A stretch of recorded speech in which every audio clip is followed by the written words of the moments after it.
खन खन करे चूड़ी बोलावे कंगना, खन खन करे चूड़ी बोलावे कंगना। तो बोला घरे कब आइब परदेसी सजना, तो बोला घरे कब आइब परदेसी सजना। तोहरा बिना सुन लागत घरे अंगना, तो बोला घरे कब आइब परदेसी सजना।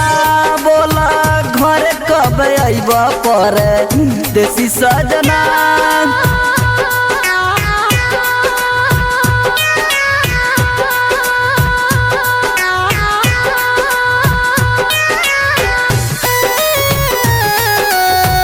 Ajay music recording studio Bargadwa.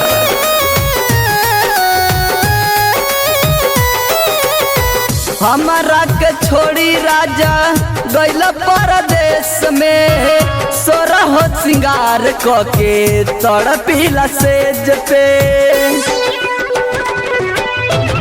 हमारा के छोड़ी राजा गइल परदेश में, सोरह सिंगार कके तड़पिला सेज पे। रात सुतलो में देखो तनी पिया सपना, रात सुतलो में देखो तनी पिया सपना।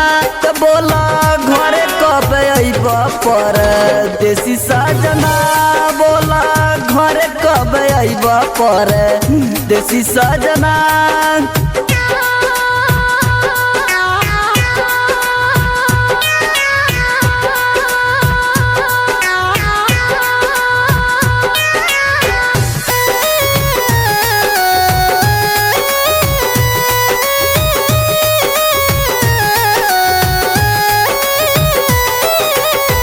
घरवा में राजा देवरा भइल बा दीवाना, हमारो खजानावा पे डालता निशाना। घरवा में राजा देवरा भइल बा दीवाना, हमारा खजानावा पे डालता निशाना। तो बात सच कहतानी देवा सुना हमरा, तो बात सच कहतानी देवा सुना हमरा।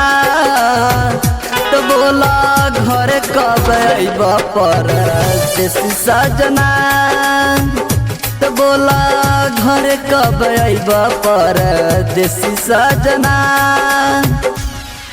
RCM म्यूजिक न्यू ऐप अभी डाउनलोड कीजिए हमारे गूगल प्ले स्टोर से और पाए भोजपुरी लोकगीतों का एक से बढ़कर एक ऑडियो वीडियो सॉन्ग बिल्कुल मुफ्त।